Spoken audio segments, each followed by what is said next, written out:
We've had 3 meetings that have been cancelled, so it's nice to be back and got some business before us this afternoon.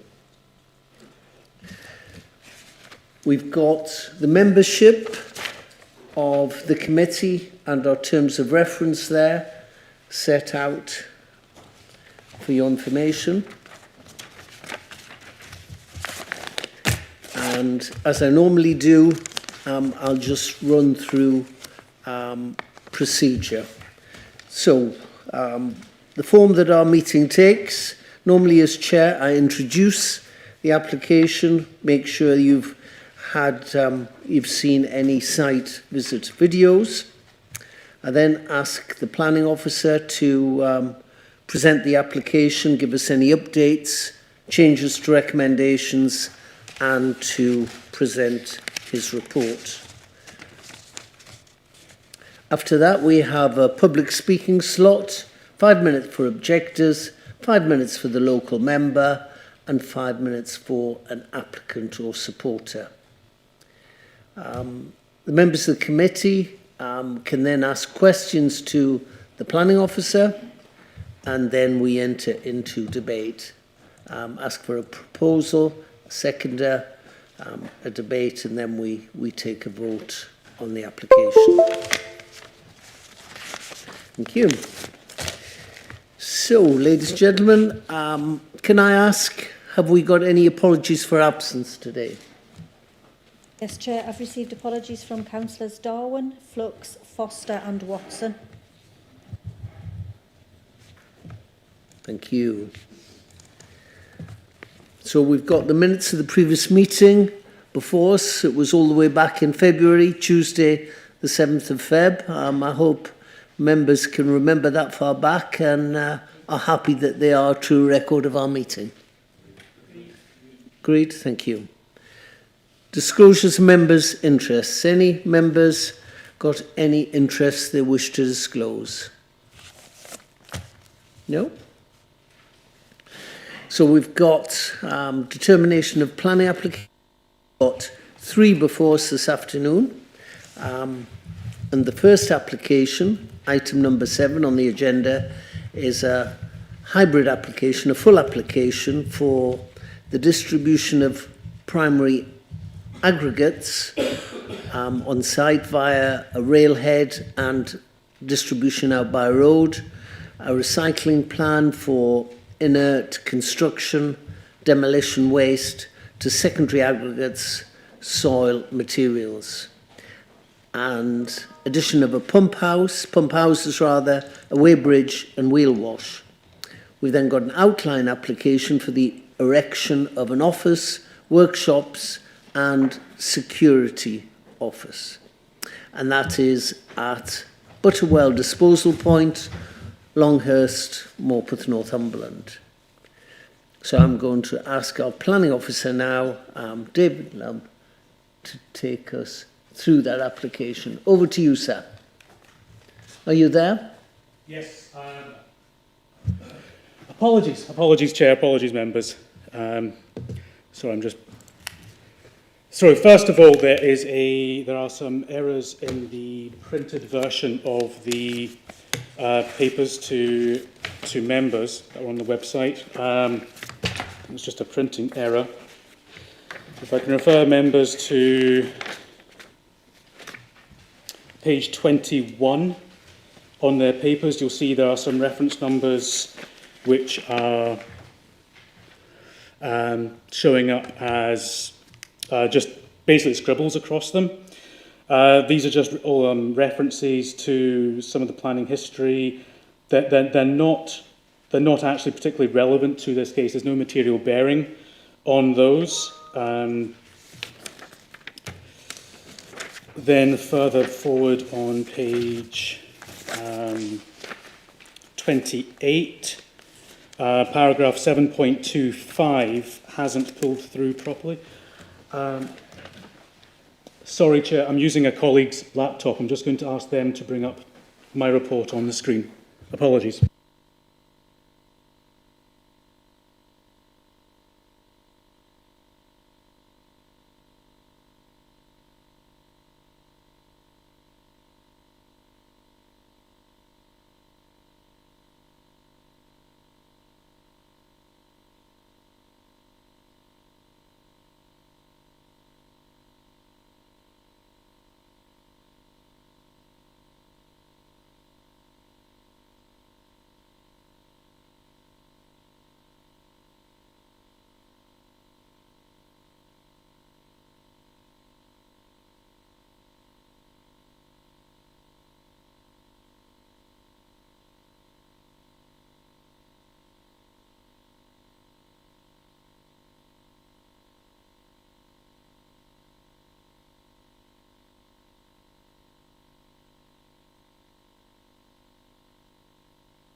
Apologies. Apologies, members. Guaranteed if it can go wrong, sometimes it will. Right. So, paragraph 7.25.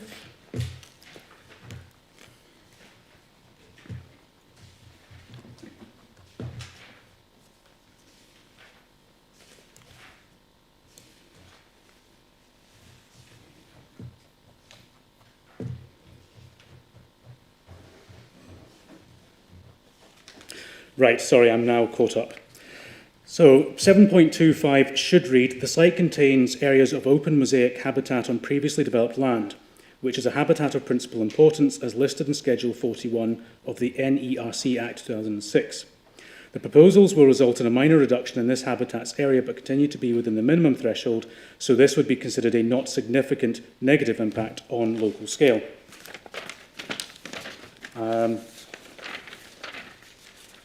Want to make sure I don't miss any points. And then on page 41, under informatives,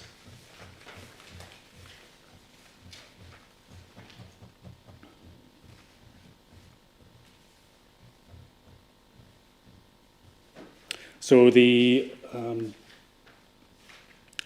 first two paragraphs of the first informative, I shall read these out. Our ground gas protection, our adopted guidance provides a guide to what should be included in a gas protection proposal and is included in Appendix 2 of the YALPAG technical guidance, verification requirements for gas protection systems, version 1.1, December 16, which can be accessed in the related documents for environmental protection in development section and it lists our website. Verification of the gas protection should be proposed to address the first gas condition. Once the buildings are erected to floor level and the second gas protection condition can be discharged, and the verification should match what is proposed, but should broadly be consistent with the items listed in Appendix 3 of the above guidance document. And that is everything, those points on the papers. So, turning now to the presentation, if I can ask for the PowerPoint to be brought up on screen, please. Thank you very much. So there are no updates beyond that in the addendum report, and I would just like to check, Chair, if members have had sight of the addendum report that was issued just yesterday. Brilliant, thank you very much. Members will note that this report provided an update to consultee responses from the Environment Agency and the Lead Local Flood Authority. There was also a third-party representation offering support for the proposal. The addendum also updated conditions and addressed in more detail the comments from the Parish Council. Next slide, please. So, moving on, we have the location plans. The site location itself is highlighted in red. We have the access road just on the southern part of the site. You can see the long, thin red strip is the access into the site from the road. The thicker black lines on the left-hand side of the page, running from the bottom of the page up to the top, that's the East Coast Main Line. And then you can see the branch line coming off that at the top, sort of arcs down towards the follows the boundary of the site and further round. Longhurst Village is not on the screen, but it's actually just to the left of the image. On the next slide, we have the site plan. It's a local plan extract. Now I've copied the base map from the local plan and I've highlighted the site very roughly in purple. There are no designations on the site other than it is a biodiversity improvement area as per policy ENV2 of the local plan. So next slide shows the site plan. The site was formerly a coal reception, processing, stockpiling and dispatch area, and in 2017 permission was granted for the receipt, storage and processing of coal and other minerals. This permission was never implemented. There are substantial areas of hard standing. In the bottom left of the site, you've got sort of a green colouring and the white around that. Within that area, that's all very much hard standing. And then on the top right-hand side, adjacent to where the green slither goes up the screen, that also is hard standing. It will become very clear when I've got the photographs. So the next slide, it shows the site planning in a lot more detail. So the application is in hybrid. So what I would say is those areas to the bottom left, that's the hybrid application element. So that's your office workshop, your offices, your workshop, sheds, etc. We've no details of those. They're an outline application, so we would expect a reserved matters application to be submitted to address those elements. The large blue blob at the top is a settlement, is a pond for surface water drainage purposes. So water can flow in there, and then that's used in terms of the settlement lagoons, which are the two rectangular blue areas on the right-hand side. The railway line is sort of indicated very roughly in purple near the top of the screen, running from the middle top down towards the right-hand side. And that area there is in detail. So the detailed elements are the change of use of the site and the location of wash plant and planting, the landscape planting, as you can see, highlighted in green, the surface water pond and use of the settlement lagoons. The next slide shows details of vehicular movements. So for information, I provided details of vehicular movements on the screen. So I've broken this into hourly movements as well, and it's worth noting that this is actually below the figure previously approved for the 2017 permission, which involved the coal and other mineral processing. So we have 3 trains per week coming in from likely destinations East Midlands and Scotland, bringing in primary aggregate material, and expected to generate a typical 190 laden vehicles a day. That's a total of 380 movements, or about 35 vehicle movements an hour. So when I'm talking about vehicle movements, in and out would be 2. So 1 in, 1 out, and that would be 2 movements. The applicants applied for 275 laden vehicles a day, totaling 550 movements. That'd be about 55 an hour, based on the working hours. That's to give them just some headroom to react to specific projects or to market demands. The previous consent permitted 300 laden vehicles, about 600 movements. Hours of operation, Monday to Friday, 7 a.m. till 6 p.m, Saturdays 7 till 2, no working on Sundays and bank holidays. So in terms of vehicular movements, the rate would stay the same for Saturdays as well. And we have Michael Patrick from the Highways Authority here for any questions on highways. So the next slide, I think we're coming into some photographs. So this image here, so I'm standing, the main road, if you will, I think it's a C125, is to my back, which runs perpendicular. So you can see it's a substantial road into the site. We've got mature vegetation both sides. Landscaping plan would ensure retention and enhancement of that. At the very, very end, at the very background of the image would actually be the railhead, so it's just as straight as you like down to the bottom of the site. So the next slide, so I'm standing on the access road, looking left or west in this instance. You can see the extent of the outline area, very much hard standing. There's still evidence of use. There's still the street lights essentially there. And this is also where the previous buildings were located. So that's the outline area. And to the background of that is proposed for boundary planting and treatment. So the next slide, please. So I'm now sort of in the processing area looking back towards that outline. Again, members can get a flavour for the hard standing area. It's a brownfield site. And it's quite substantial. I understand that's the area previously housed this is the area that we're looking back along the access road and that on the outline area. So the next slide, please. This is the wash plant. Now, the wash plant forms part of the application. The applicant is aware that they don't have permission to have the wash plant on the site. However, the reason it's on site is because the application was originally slated for determination back in January or February. The original proposals included a much larger area and elements of restoration beyond the site boundary in here. because the previous restoration plan has not been finished. So the applicant was saying, well, look, I'll include that in my site boundary, I'll finish that restoration plan because we're bringing materials in. However, that area, it's all grassland, and any application needs to submit details of ground nesting birds. That's a seasonally constrained survey requirement, and the applicant is facing their own pressures out with the planning system. So that part of the proposal has been parked. Now the wash plant, it's modular, it's mobile, it can be taken off site, it's not permanently fixed. Basically, to resolve any breach of planning control, if members weren't minded to support it, it's very easy to take it off again. It literally just comes apart and they wheel it back off site. So we did advise them, look, it's your own risk. There's no guarantee of consent being granted.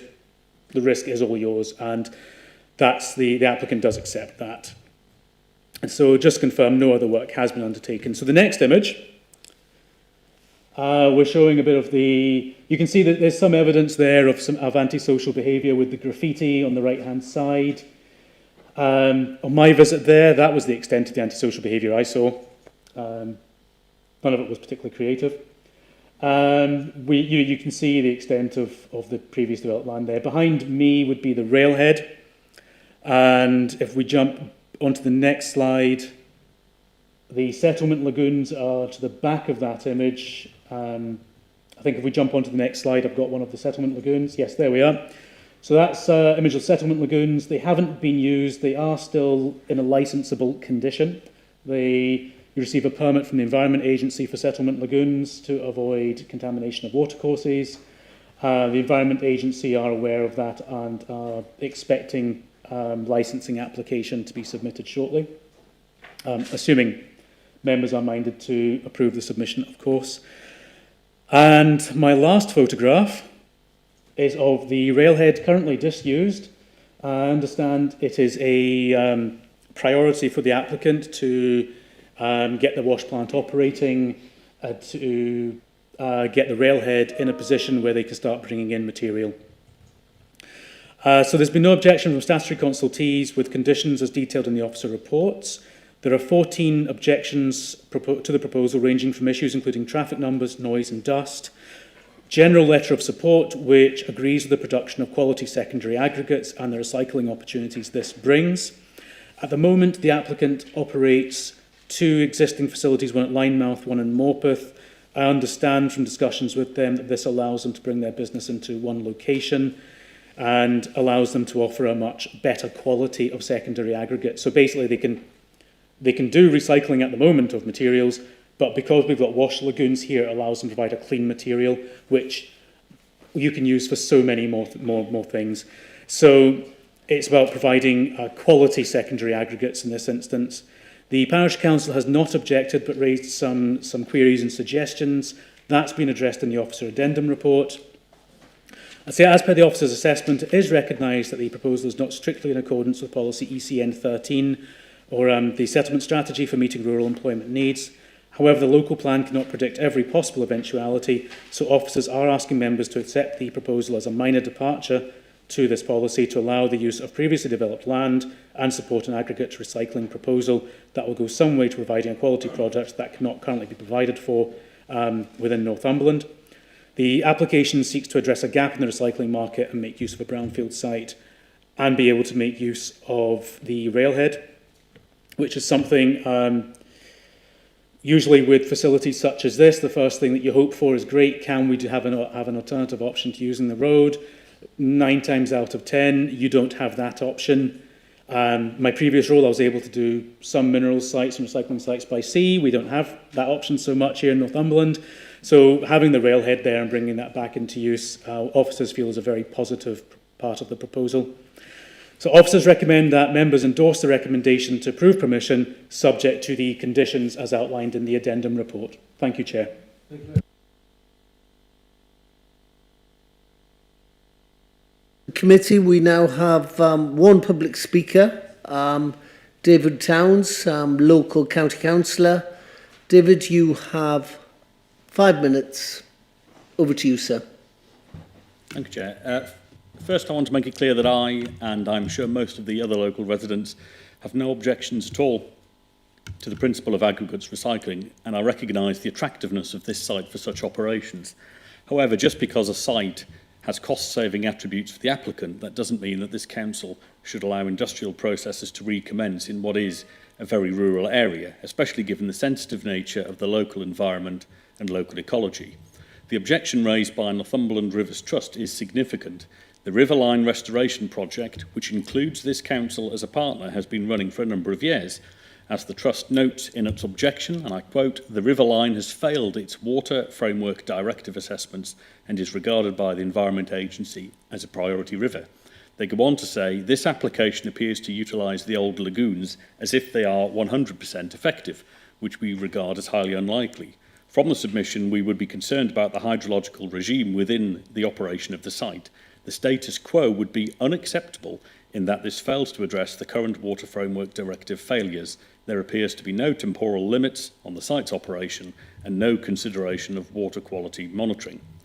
I would therefore urge councillors to seek more information on these concerns before making any final decisions today. Furthermore, local residents are concerned about three issues in particular: traffic movements, dust and noise. Whilst the proposed conditions aim to prevent HGVs from driving through Longest Village, this will simply not be policed. Longest Village suffers enough from large vehicular movements, especially in the summer months, due to the presence of the grain processing plant outside the village. Whilst management do try hard to prevent vehicles from entering the village, inevitably a number of drivers still choose to do so. There seems to be little or nothing that this council or the police can do to prevent someone determined to ignore common sense pleas. Vehicle movements in this case will be limited, but the condition in the main report that I've read still allows for up to 3,180 vehicle movements a week. This is on at places narrow B road, which already caters for large vehicles visiting the grain processing site and, of course, large agricultural vehicles given the rural setting. This could seem to be a recipe for problems, including perhaps accidents and, of course, further deterioration of local roads. In terms of dust mitigation plans rarely seem to be actively policed. I'm aware of similar sites which have regularly given rise to complaints from nearby residents who say they often find cars, gardens and washing caked in particulates. Residents are concerned, perhaps with some justification, that no amount of planning conditions will prevent the air in their locality becoming heavy with dust and particulates from who knows what type of material. Thirdly, noise. Again, residents are worried about constant noise from this site as materials are crushed and washed. If approved, such suitable noise mitigation must be included and monitored. Longest Parish Council and I both understand that the site has been identified in the local plans, perhaps being suitable for minerals infrastructure, although it is not specifically for this use, and as you've just heard, is not directly supported by policy. However, the Council is recommending approval of this application, so if it is to be approved, whether today or in the future, we would ask that you consider formalising conditions for 1. Independent monitoring of noise levels at regular intervals, 2. The installation of air quality monitors at the site perimeter, 3. Regular liaison meetings with the 2 local parish councils where issues of concern can be raised, 4. A form of community fund to help improve the local parishes in which it would be operating, and 5. Placing a suitable time limit on the planning consent so future restoration to agricultural or nature uses can be given consideration. Whilst detailed consideration has been given by officers to this application, the lead local flood authority and Environment Agency responses were only received yesterday. The views of the Northumberland Rivers Trust do not seem to have been taken into account, and I would urge councillors to consider deferring matters until full consideration can be given to these important issues. The conditions sought by officers still leave a large industrial process in the countryside with nearly 3,200 HGV movements a week on narrow country roads and an unlimited lifespan to such a project that will, in all reality, only look to grow in size in the coming years. Residents need to be properly protected, and whilst recycling of any type is to be encouraged, we must ask if this really is the best site for this process. Thank you.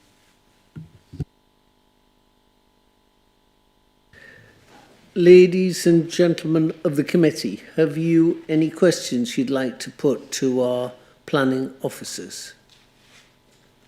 Councillor Hutchinson. Thank you, Chair. It's a highways question, actually. The road's a C road.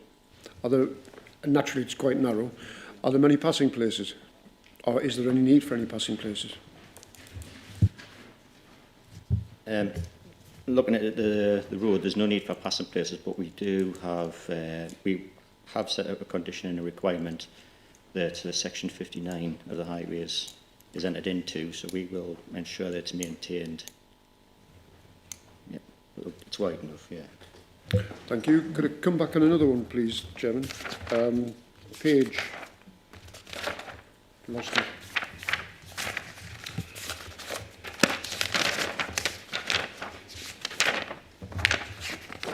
There it is. Regarding lighting and noise limits, on page 30, 7.34, you've got Housesteads at approximately 300 metres, in brackets 170. Crowden Hill Nurseries 1020, in brackets 425. What's the in brackets for? What is the distance? Thank you. Sorry, bear with me. So there's two figures in there about, so there's been assessment by Public Protection on both noise and dust. So what we're getting at here is the nearest noise dust generating facilities, because they're two different aspects. So you'll get different noise producing, like the plant would be noise, the plant shouldn't generate dust because it's a wet process. And there's wash bars on these things, but then you've got other activities which will generate so much dust as opposed to noise. So that's one figure is for basically the nearest noise generating activity, and the figure in brackets dust generating facility. That's my understanding. But sorry, if you just give me 1 second, I'll take another read through the response.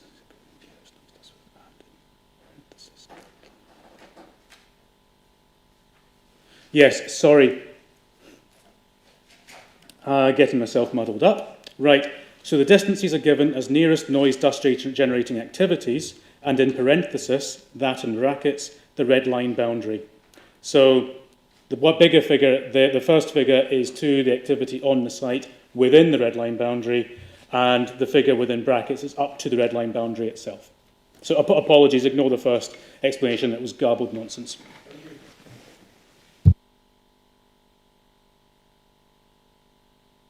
From Councillor Georgina Hill.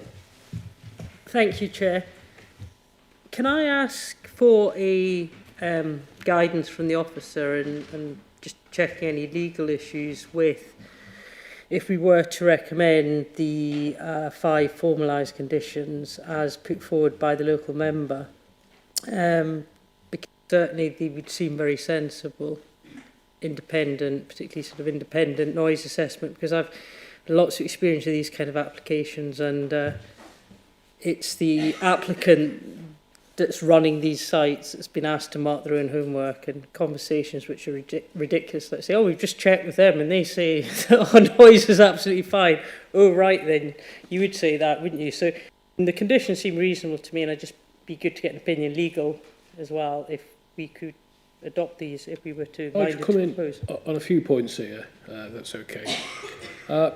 Yeah, I'll ask the case officer to come in on some points of detail. I'll just make some broader comments. First of all, things like requiring the dust management strategy is standard good practice to how we do this. The issue of the noise assessment, good practice developed over many years to avoid a burden at all on the public purse is to require the operator, where deemed appropriate, to carry out noise assessments. And I can recognise the point you're making about it being poacher term, gamekeeper sort of issues. However, noise assessments like that, if we were to attach a condition, using the operator to do it is the appropriate way forward, because then our public protection people could actually say, actually, we do not accept these noise assessments. However, I'll allow the officer to come in on that one.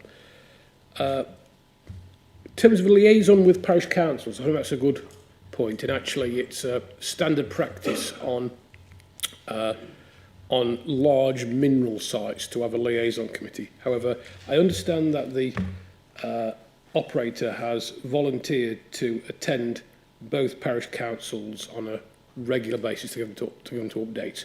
So what we could do is we could formalise that into them to submit to us details to how they will carry out liaison details, so we can formalise it. So we can add a condition on to that.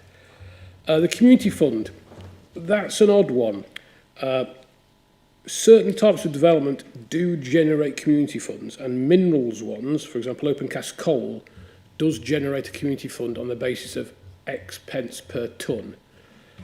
That's because we've got a particular statutory hook to do that, in the same way that government guidance suggests that solar farms give a community fund. And thirdly, if we can identify particular harm, we could look for a Section 106 agreement to secure such funding. Here, though, this would not pass the test of any of those three categories. So we couldn't ask for a developer fund on this one because we're not saying there's harm to be offset, nor is there a particular legislative route where we could secure it as we could do with open cast coal. Okay. So what you tend to see normally up and down the country is that historically open cast coal sites did generate a community fund, whereas other types of minerals and waste sites do not. Okay. I think there was, did you mention about highways as well? Just nod to that. Highways, we can run through again, you can just clarify what highways checks they are, but maybe a routing agreement might be the way of addressing some of your points, and we could look at a routing agreement to avoid local villages. That would not be 100% guarantee that the odd vehicle didn't use it, but it would be a way of managing vehicles away from certain areas. Okay, and I'll let Mr. Love come in with other matters. Thank you, Mr. Murphy. So on your point on noise, Councillor Hill, so the Public Protection Officer did provide a very detailed response to this and has said, they've summarised that there's no mitigation required. Now, we've got two options we could do there if members were so minded. We could, and I would ask for delegated authority because it'd be a technical noise limit we'd be seeking. We could attach a condition for an upper noise limit. However, bear in mind that the Public Protection Officer has said there isn't a requirement for one. There will always be an option to go down the route of statutory nuisance. Now, to avoid the poacher turned gamekeeper approach that Mr. Murphy mentioned, statutory nuisance would involve monitoring by public protection. So that's not the operator doing it, paying someone to go and do it. That's the council going out. That's agreeing monitoring locations with individuals who are affected, setting up recording equipment. I mean, I think we've done this before. I think members will be familiar with other sites where we've done that. We've done that before with mineral sites as well as part of regular monitoring activities. So there's two options there. We could go with a planning condition with an upper limit, and I would ask members for delegated authority of that. We have a standard condition that we use on mineral sites, which we can do. But in terms of the upper noise limit, I don't know the figure that public protection would ask for. The second option would be, well, there's a statutory nuisance. So if someone is experiencing nuisance, they can complain directly to public protection. Yes, with respect to liaison, as Mr. Murphy points out, the applicant has agreed directly with Longhurst Parish, the Parish Council, to attend their meetings, to create a dialogue. Again, we can formalise that with a condition. Things like name and contact details on the sign as you go into the site. Members who have been to mineral sites will see that it's not a mineral site, and I'm drawing comparisons because perhaps the amenity issues, the potential amenity issues that residents experience, some of it's going to be similar, but we can source that. Transport route, the applicant has said as the vehicles come out, they're going to come out and turn left down to the Potland roundabout. Again, we can do a transport management plan if members were so minded. Again, as Mr Murphy points out, very difficult to police. You know, that's what the applicant wants to do. They want to come out and turn left to the roundabout and access highways that way. Again, Michael Patrick is here from Highways if members want to explore that option further, but a planning condition would be reasonable in all respects. And sorry, there were 5 points that Councillor Towns mentioned. Sorry, what was the fifth? Community fund. Community fund. Sorry, yeah, I think Mr Murphy's covered that in some detail. And with respect... Oh, sorry, yes, the timing. It's not a temporary permission, it's a permanent consent would be granting. So we wouldn't, as a matter of course, attach a condition relating to restoration. Obviously, something like a quarry has a time span and the landfill site has a lifespan. This site is looking for permanent consent. So we wouldn't attach a condition to that effect. Yeah, David, can I just put on the point there very quickly? Yeah, the point was made, I think, by the local member, saying a time limit would be appropriate, and B, these sites, type of sites can grow. I would say something at this point that clearly, if it changes and seeks to grow, that will need planning permission.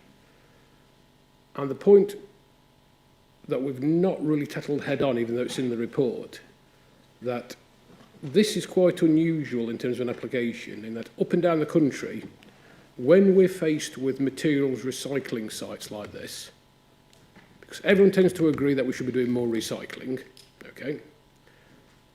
But the trouble is everyone tends to say either it should be done somewhere else, or ideally, why can't we use rail transport?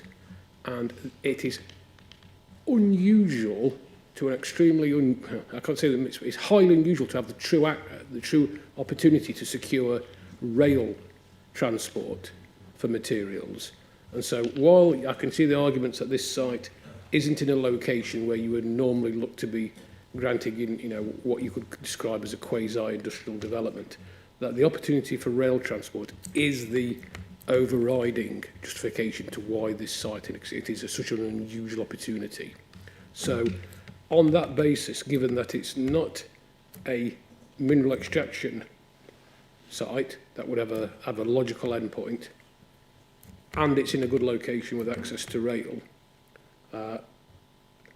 and that the applicant applied for a full planning permission, I think that imposing a time restriction on it at this time, I think I'd say we should defer it to go back to the applicant on this, because I cannot think of the rationale to why we would have a time limit, given the locational benefit with the rail access and the issue that this isn't a project with a natural end, such would be a mineral site. Chair, can I just come Yeah. in as well? Yes. I just wanted to remind officers and members that the MPPF sets out planning conditions and that they should be kept to a minimum and only imposed where they are necessary, relevant to planning and to the development to be permitted, enforceable, precise and reasonable in all other aspects. So some of what is being suggested, if public protection don't see any issue with noise, you have to consider whether that condition would then be necessary and relevant to the planning. So you do have to think about that. In respect of time limit, you have to assess what's here in front of you today, and it's not a temporary permission. Yeah. In respect of the community fund, that would be a planning obligation, and again there's tests for that in the MPPF. That has to be necessary to make the development acceptable in planning terms. It has to be directly related to the development and be fairly and reasonably related in scale and kind to the development, which obviously has been explained that it wouldn't be in this instance. Yeah. Can I just repeat something that I think I mentioned at the North Planning Committee about how we treat consultee responses. And we place great weight on if, say, the Environment Agency or Public Protection came out and said they object to something and we should be taking that seriously. The flip side of that, if such consultees say that they do not have an issue or are satisfied with the scheme, we should equally be placing great weight on that. and I'll read out the quote I'll be reading out regularly on this. It says that a decision maker should give the views of consultees great or considerable weight, and a departure from these views requires cogent and compelling reasons to do so. Okay? So you have to bear that in mind. Okay. Thank you. Thanks. Chair, if I can probably just add to that, please. I agree wholeheartedly with everything that my colleagues are saying. An option to address any concerns with respect to noise, we could attach a working time condition. So at the moment we have conditions about vehicle movements and timings of vehicle movements coming in and out of the site, but I haven't got a condition relating to hours of operation.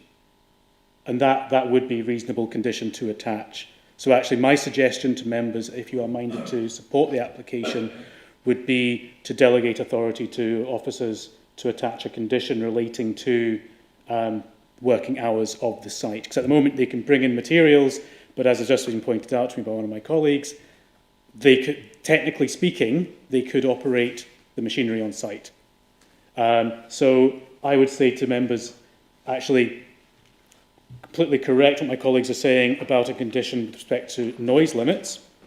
And I retract what I was saying about the condition on noise limits, but actually there's more than one way to tackle a potential issue. And I would say about adding a condition about operating times.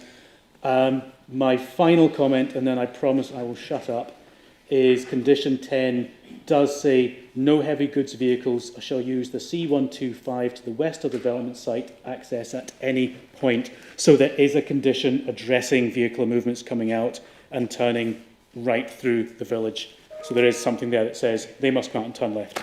Okay. I will shut up now. Response, I promise. The statutory consultees do not think these conditions are actually technically required, but we've heard some local views that they are. So if members are minded to only support this with further controls, the noise assessment issue in terms of operation hours, again, which hasn't been argued for by public protection, but actually is a much easier condition to monitor and control. And so the point about gamekeeper term poacher or vice versa doesn't come into that, because it's a relatively straight, you're either open and working or you're not. So it's much easier to police, and long term will probably be easier for us to manage. And can I just ask, as chair, are you wanting us to accept this condition blind, or are you going to give us a little bit of guidance on operating hours? Obviously, the transportation of the vehicles is all day, but what you're probably thinking of at the moment is restricting those operations of the plant so that they don't antagonise the local residents. Yeah. What we'll be doing, if you think it is necessary to add that additional condition on, to delegate wordings to myself to agree a suitable wording and hours, and then we would run that past chair and vice to agree. Okay. If you think it is necessary to make this scheme acceptable. If you think it's superfluous to have that additional condition on, we can just grant it on the basis of the conditions already tabled. Thank you. So, question now, please, from Guy Renner-Thompson. Thank you, Chair. My question was the same as the previous one, just about the reasonableness of the conditions. I think we've covered it. Yeah. Fine. Councillor Stewart, Gordon Stewart. Thank you, Chair. For highways as well, if we're going to reduce the hours of operation and we'll keep the same number of vehicles being transported there, and about will we have a backlog on the main road, and I've spoken there before about no parks and places in that area, will that cause a problem? No, we're not talking about vehicle restrictions, are we? No, we're not talking about vehicle restriction, we're talking about operating processing plant. Aren't we? Yeah. Sorry, what we're talking about is it's not reducing times for vehicles, it's operating the plant on site. So at the moment, condition 9 limits vehicle movements. No lorry shall enter or leave the site except during the following hours: 7 and 6 Monday to Friday, 7 and 2 on a Saturday. So what I'm suggesting is that stays the same, but it's the operation of plant on site.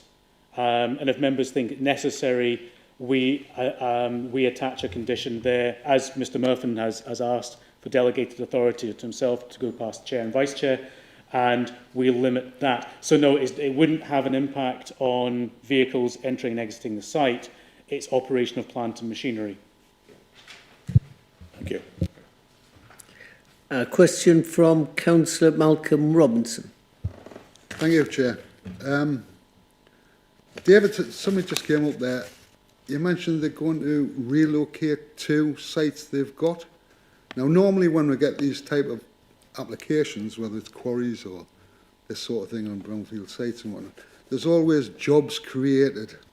There's always a big hoo-ha from the applicant that so many jobs are going to be created.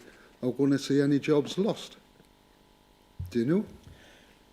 I don't know what the applicant's plans are for those 2 sites. I don't know if they've got plans to do something else. It doesn't form part of the application. It's not material, so I haven't delved into it. This site will create upwards of 12, 16 full-time equivalents. Right. Just this operation alone. But sorry, I don't know what their plans are for the existing sites. Okay, it's just there's normally a big hoo-ha and I haven't seen anything. But now, the lorry numbers, which are slightly different in the pack to what you put up on the screen, I have to say, are these daily? What we've got in the pack. So Monday to Friday, 550, Saturday is 380. Yes. So there's a lorry every 5 minutes in and out. Essentially, I think. Sorry, can I pass it over to Michael Patrick? I think he's done the figures. Well, can I just expand on that, because where's the noise monitoring done? Is it just on that site? Because I'm thinking a wagon, a 40 tonne or whatever it is, going backwards, especially if there's any domestic dwellings on the route, there's going to be noise generated all the way along that road, plus the dust condition we're asking for. I would suggest it's very robust, shall we say, given the dust problems I'm having in my ward. Just off lorries traipsing dust through the town. So we can't control where vehicles are coming from. But in terms of the site, there's a wheel wash facility. So there shouldn't, so vehicles, they'll be sheeted as well. So there shouldn't be dust generated from the vehicles accessing and exiting the site. In terms of noise, the measurements are taken at not within the site, they're taken at the receptors. So they're taken at residential properties nearby. Good, that's, Chairman, that sorts me out. Thank you very much.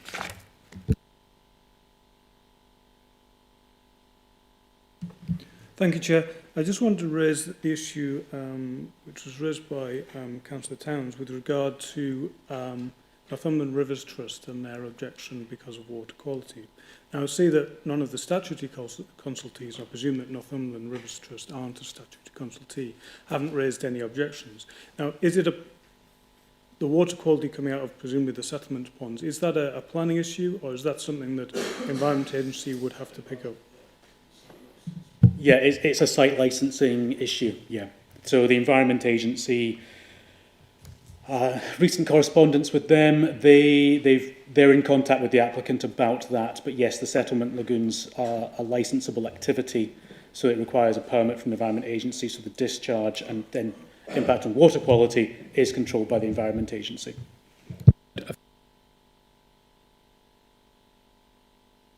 With us, prosecuted mineral site operators who have caused pollution to watercourses in recent years. So the Environment Agency will not shy away from prosecutions on that front.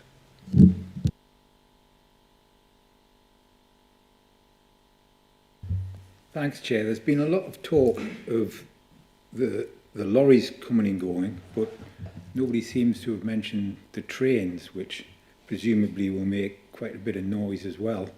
And I take it the trains come off the spur, and they don't travel onwards, they just, whatever they do on the site, they then back up onto the main line.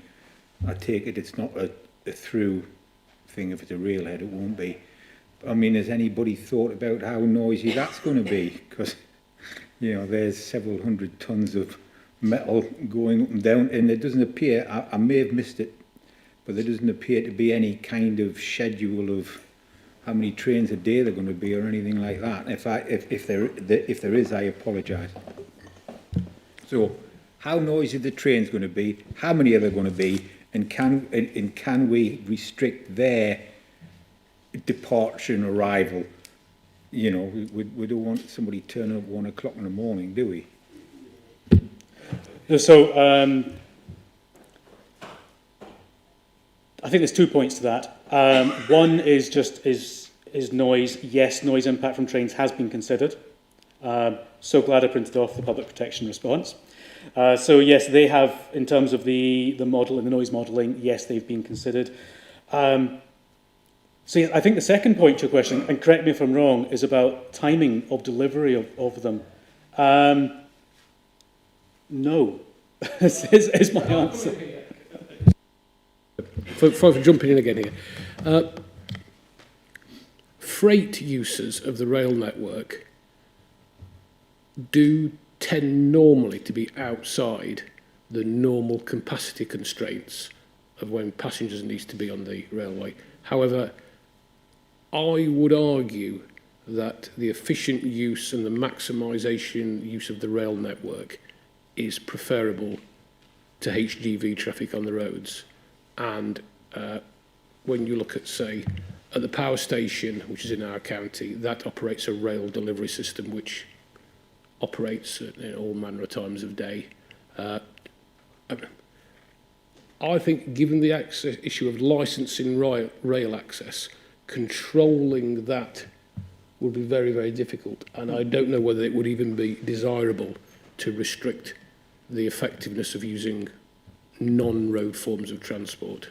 But it does say in the report, Rob, that there are 3 train loads per week. So it's only a week. As if, you know, the trains are coming out, you know, getting a lot of traffic in a day. 3 train loads per week of primary aggregates are coming into that site. Yeah.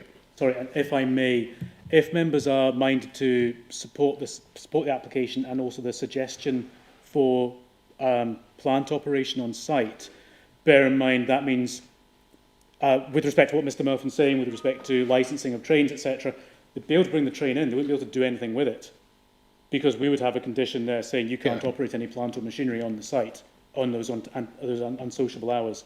So there would be that aspect of it. So you could bring a train in, you couldn't unload it, you couldn't operate any machinery on the site. It would just sit there until the site opens. If there was to come in at an antisocial hour. Yeah. Can I just, sorry, Chair, this is a really odd application, and we are doing this. There's a slight element on the hoofism about all this because it is such an unusual application. You very rarely get this type of operation with a railhead. An opportunity to do it. So I don't think we'll be seeing one of these applications again.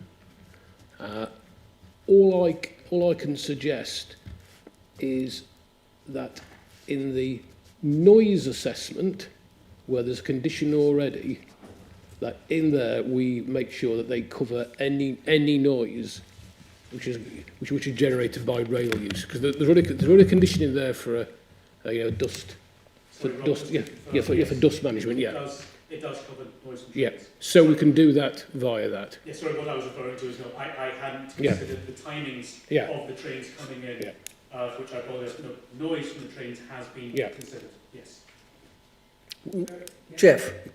Just to come back on that, I think kind of what my point is, that I absolutely agree with Mr Murphy that the freight works around the passenger trains. So if there's a slot at 9 o'clock at night, that's when that train's going to come. And there isn't any way that they're going to sit with a massive machine there until it's allowed to unload. If the slot out is midnight, they're going to take it because they ain't got any choice. So I think I haven't got. This is about questions, and we're trying to get it right. Yeah. And but if we haven't thought about these things, we cannot tell them, yes, you can accept a 10 o'clock delivery by train, but it has to wait there till 9 o'clock in the morning before they can unload it, because that's just going to knack the whole the main line between Newcastle and Edinburgh. It is, and can I just come in at this point as well, and rather than making it simple, I'm probably going to make it more complex, what I'm going to be saying next, is that when you look at how we look and control many elements of impacts, I would point you to the issue of when you say grant planning permission for a multi-storey car park, say, you can put on that conditions about hours of operation and how it operates and how it deals with complaints. But how drivers behave when they leave that site is a matter for other legislation, okay? And we shouldn't be trying to overreach what we're trying to control here. Because as the case officer said, the impact of noise has been considered in terms of the trains, where we're talking about 3 trains a week, and transport disruption, we would need to very, very carefully justify that point. I will keep coming back to this one because it's a lovely piece of case law that we would need cogent and compelling reasons to why we would not accept the views of public protection that this is acceptable on that ground. If this was, going to be a highly intensive rail use of the site, maybe further controls would be justified. But for 3 trains a week, and its rural location is a strength in that as well, in part, that I find it difficult to see how we could justify any further controls than the totality of what we are suggesting at the moment, if that makes sense. Chair, I'm only asking questions. Oh yeah. I'm not saying we shouldn't do it. No. But all I'm saying is that the train, we cannot stop the train coming at any time, and we can't stop it leaving at any time, because there will be the schedule on the main line. So if it's 10 o'clock, it's going to come at 10 o'clock, and you can't tell me that people are going to be taking the contents of those wagons off brick by brick. They're just going to, they're either going to use a big grabber or they're just going to tip it. Yeah. And that is going to make a noise. There isn't any two ways about that. Yeah. I would say though, we've talked about. Yeah, I think you're making some interesting points, but we're talking about what are we limiting here, and if the mood of the room is to go with the condition as suggested, to extend the delivery hours restrictions ideology to a operation of processing plant, that will take away the ability of noise generating activities largely from the site. It may not take away every opportunity, but businesses do need to have some degree of flexibility, and using train, because for every action there's almost an opposite and equal reaction here, in that by allowing the trains to use the site, that will cut down in the number of HGVs that are needed from the site. Yes. So it's a balancing exercise, yeah. In the report, it says that the aggregate is going to come from all over the country, and it's going to be dumped in the middle of Northumberland, and then it's going to have something done to it, and then it's going to be put on a wagon and sent somewhere else. So it's like it's somebody else's rubbish. I'm not, I don't see why we should necessarily be accepting the fact that we're going to take rubbish from everywhere in the country. It's going to be put on a train, and then it's going to be dumped and sorted and then put on wagons, and it's going to, the rubbish from all over the country is going to be put on wagons and sent down our country roads. Okay. The train might be a good idea for the people who are operating it, and you might think it's a great idea, but it's importing rubbish. That's okay. It's very quickly come on a point here, because this is a point which is This sort of line of logic, I must say, has bedeviled the entire recycling industry for more than a generation. I honestly feel that we need to move away from regarding using terms like rubbish and just say this is a raw material.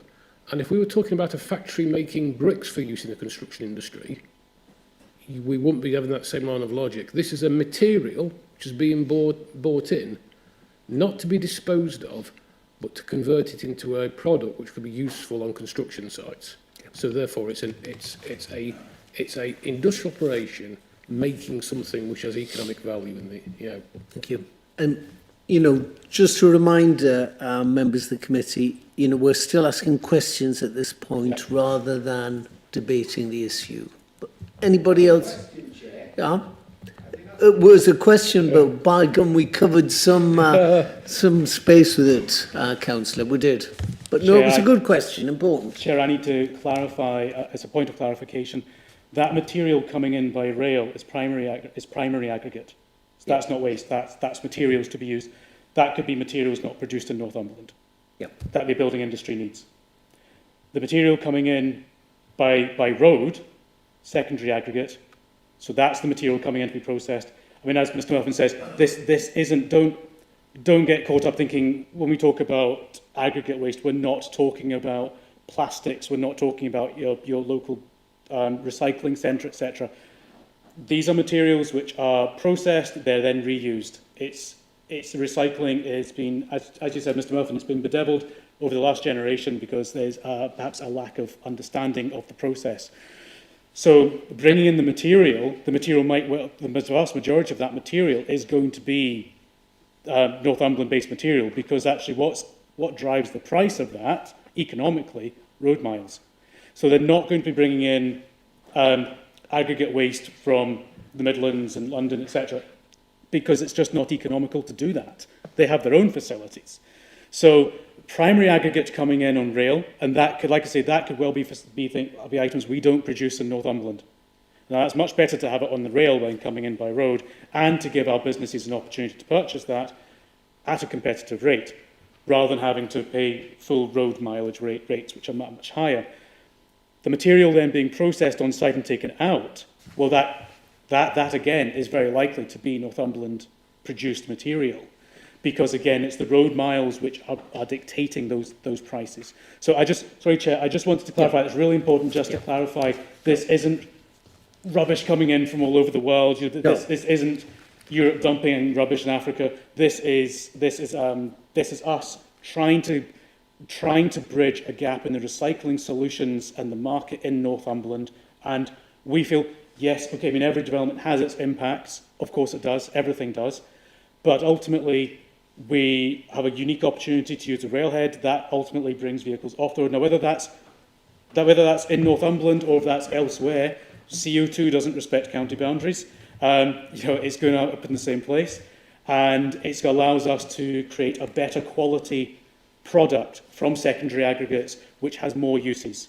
So, sorry, Chair, I just wanted to clarify that. Yeah, I think that was good. That's important. Any more questions from the members, ladies and gentlemen? No more questions? Could I have a proposal, please? Councillor Dodd. Yes, I would propose that officer recommendation for a number of reasons. There was, I think, Councillor Towns put about 5 things up. I think there was only one got credibility. I didn't write it down. Not credibility, that's the wrong word, but got some sort of, yes, we could put a restriction. I can't remember what it was, but I understand that. The rest, I think, you've got to say, were probably a little bit unnecessary. But this sort of ticks an awful lot of boxes. And we've sat here for 15 minutes listening about trains. This is the happy side of this microphone. That's the grumpy side there. And this is a green effect. We are taking stuff that's come out of the ground from anywhere, and we are going to do something with it. And it's right next to it's on a industrial site with the railway. We hear about everybody that let's get on the railways, let's get on the railways. What it should be saying is let's get off the roads. And this will, to a degree, take that. Remember, 96% of our waste goes to Teesside. I think that's about the right figure. So we're guilty, as everybody else, for chucking stuff away to somewhere else to deal with. Here we will have a facility that is green and ticks all the boxes of recycling. It's not about rubbish, been told that, but it's a former industrial site. Now, then anybody who's dealt with anything, you know, a farmer used to say, "Oh, they're digging that road up. I'll take the aggregates or the, you know, the material off the road. I'll put that in gateways." You can't do that anymore because it's got to be tested to see if it's clear. Storm Arwen, my farm in Scotland, missed the big tree came down, missed the house by 5 foot, but it hit the oil tank. And the 500 litres of oil went all over the garden of this cottage. And it cost thousands to take 5 wagon loads to Glasgow, to the only site that could take this contaminated stuff. Now, I'm no expert, but I reckon this site will be well looked at by DEFRA and all the agencies. And ponds are ponds, and they were built a long time ago. And yes, probably needs to be re-looked at. But they're there to do a purpose. They did a purpose before we even thought about anything of green and ever when this was a coal site or whatever it was.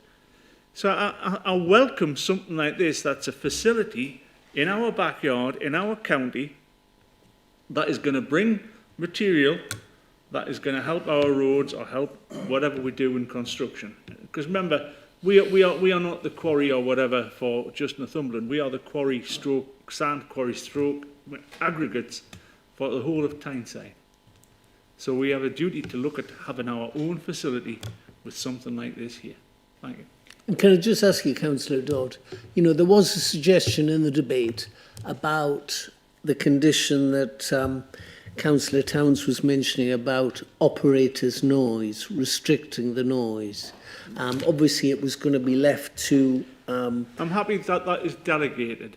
Yeah, that was going to be... I'm not happy on the restrictions of certain things. We've seen restrictions of wagons and stuff coming into sites where wagons are backed up at 5 and 6 o'clock in the morning, just sitting with their engines ticking over, waiting to get into a site because there's a restriction or whatever. There has to be some element of common sense. Yeah. But I'm quite happy that the noise is looked at and it's left to officers. But that's my proposal. Can I just clarify, an additional condition in respect of operating hours, not noise? Yeah. But related to the noise, yes, operating hours. Operating hours, yeah. I'll second that, Chair. Thank you very much. That's the unhappy side. Thank you, Councillor Reid. Debate, ladies and gentlemen. Councillor Robinson. Thank you, Chair. Just for a bit of clarification, because of what the seconder mentioned when he talked about the rail deliveries, if we're restricting the working times, are we going to make a condition which is unworkable, either for us or the applicant? Because, as has been mentioned, the train will come when the train comes. That's why it's been delegated.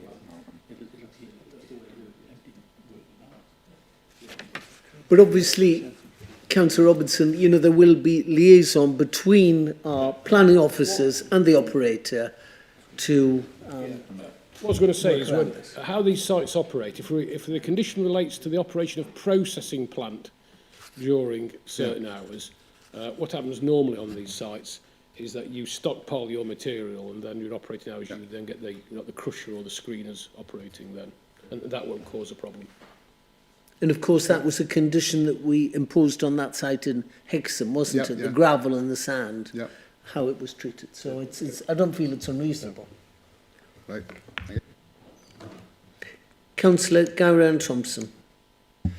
Yes, thank you, Chair. I'll be supporting the proposal. It's very straightforward. The site has been operating since 1976, nearly 50 years. We're simply swapping out coal for inert aggregates. This is crushed brick, crushed concrete, crushed tarmac, you know, not plastic or other such materials, not contaminated waste.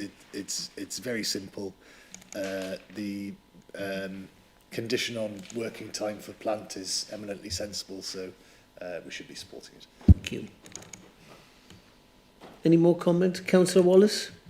Thanks, Chair. Chair, I think I should say, coming from the former Wansbeck area, I'm pleased the open cast stopped. And I'm quietly confident in 1976 it did not get the support of a Labour administration in Wansbeck Council for open casting. What they did get the support for, some 33 years later, was a rail spur going into Battleship Wharf at Camas. It was the first one for 33 years following the one at Butterwell. And the objection from public health at the time, if you remember when the gates come down, because they had to cross the road, was not the train or what time it came in, but the noise from the little red light. It would keep people awake during the night on warm summer nights, said public health. I pointed out, coming from Camas, people were sensible and kept their windows closed at night in case they had no television left in the morning. That's the reality of the situation.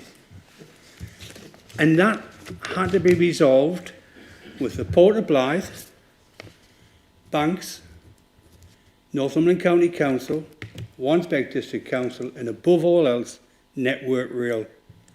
They will tell you what time that train's coming in. Nobody else.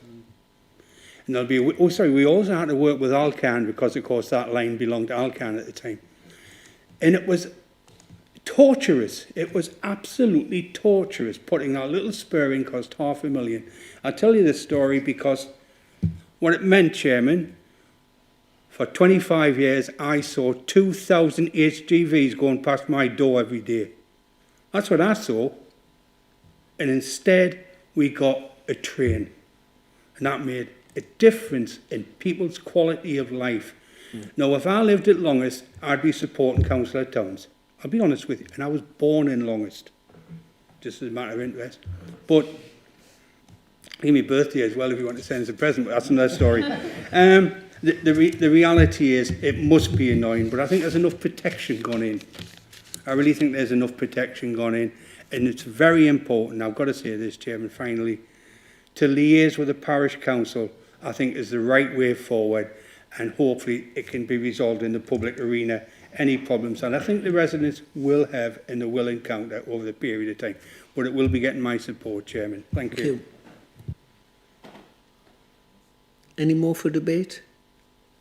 Well, just from the chair, I would like to say I'm very supportive of this. I think it's part of the levelling up process. Here we are bringing a brownfield site back into use. Yes, I'm right with Councillor Wallace. The rail line is there to bring all this primary aggregate in. There's a lot of hard standing. It's a very suitable plant for this type of operation. And, like Councillor Wallace, I think that, our planners have done this stuff. I think the conditions are tough. And obviously, as a planning authority, we'll hear from the public if we haven't made a good job of this, and we'll react accordingly. But yes, I'm fully supportive from the chair. Yes, if you would just clarify the motion. So the motion is to grant, subject to the conditions in the addendum report, with an additional condition for operational hours for the processing plant, the exact wording of that condition to be delegated to the Director of Planning in consultation with the Chair. Thank you. Well done. I'm sorry, Chair, there was a comment as well about liaison that Mr Murphy mentioned before. I don't know if that's... Well, I think the operator's already agreed to liaise regularly with the parish council. We're informative on it. Yeah. Okay, Thank you. All those members in favour of the recommendation?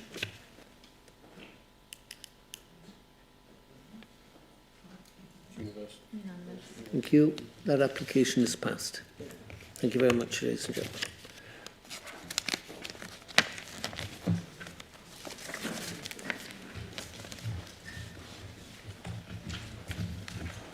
We're now going to item number 2, ladies and gentlemen.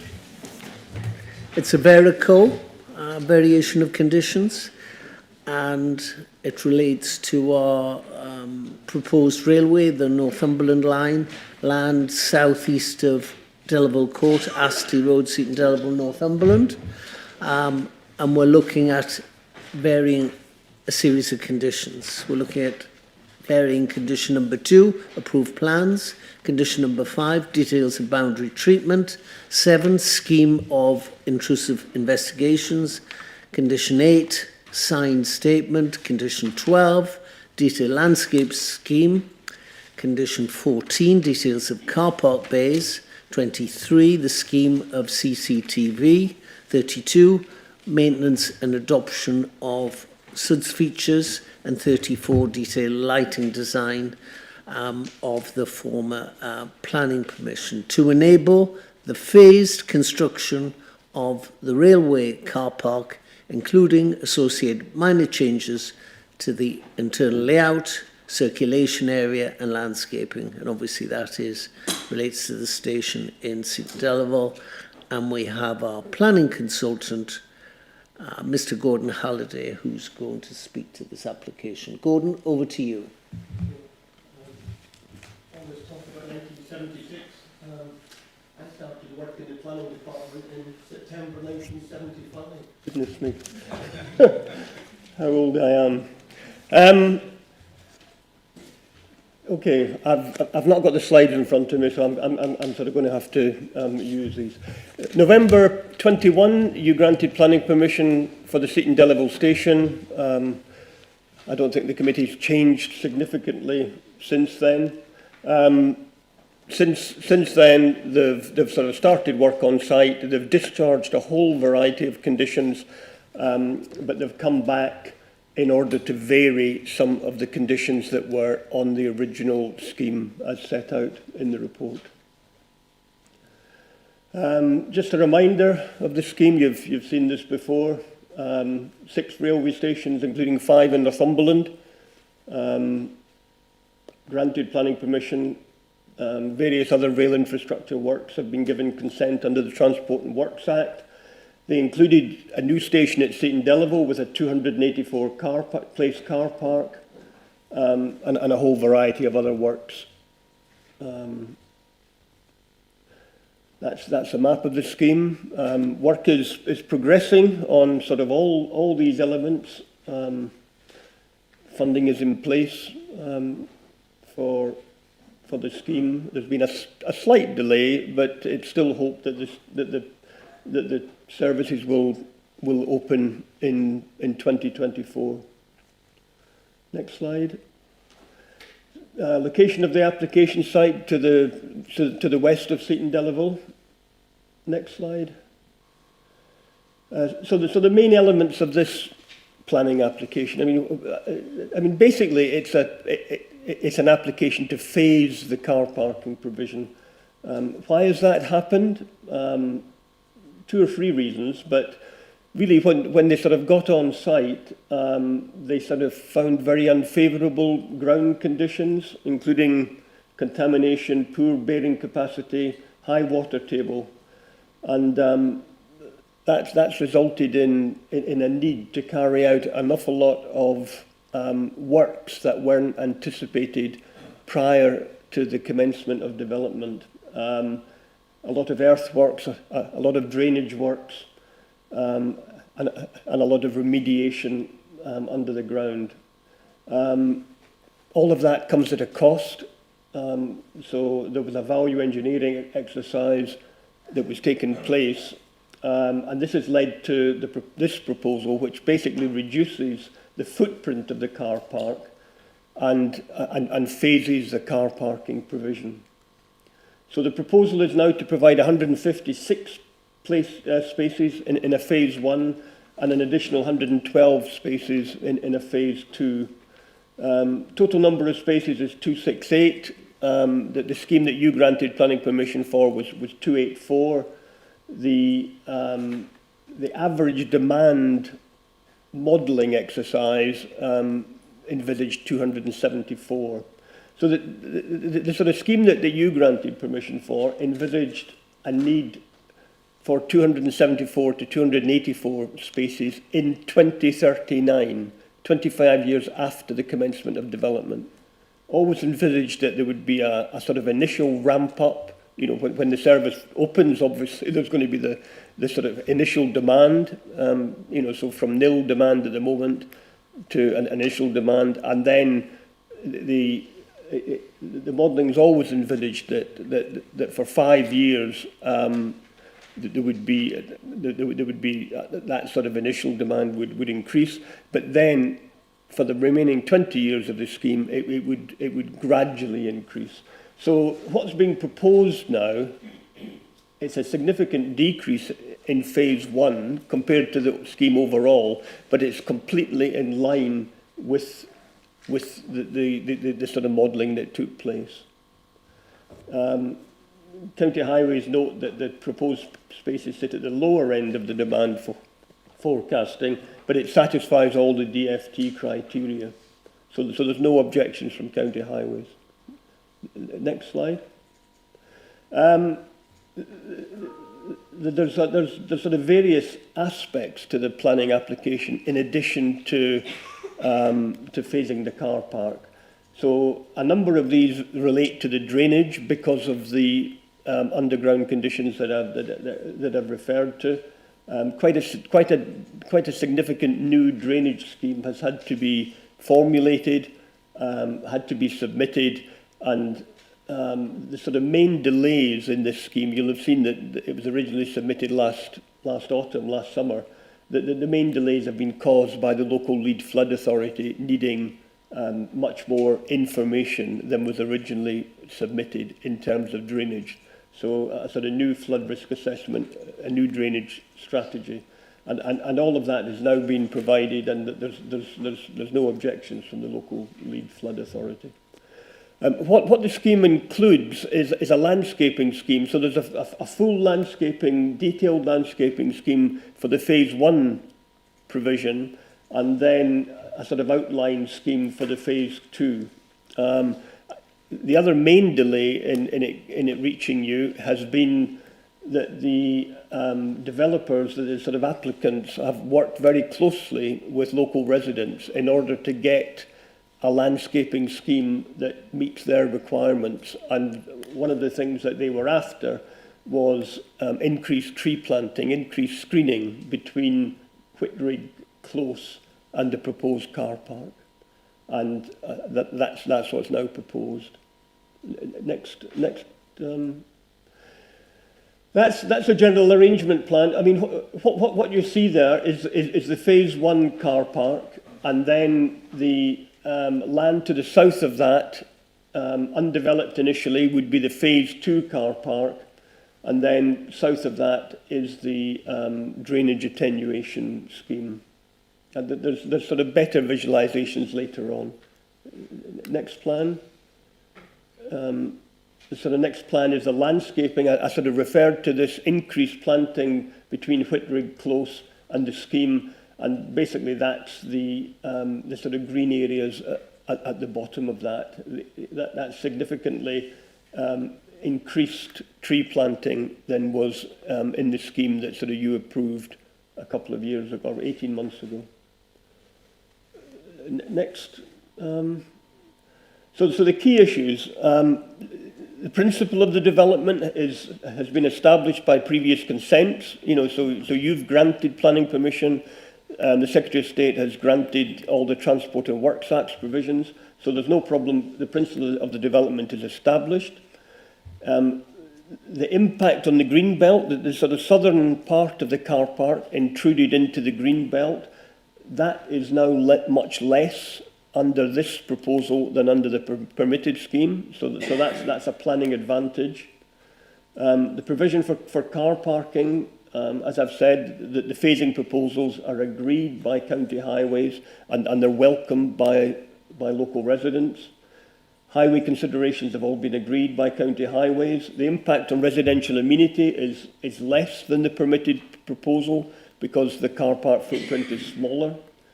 The impact on the character and appearance of the area, increased landscaping proposals, again welcomed by local residents.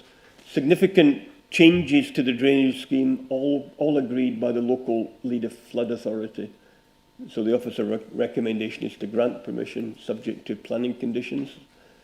If we go on to some photographs, it's actually very difficult getting photographs now of this proposal because basically it's a construction site with a 6 feet security fence around it.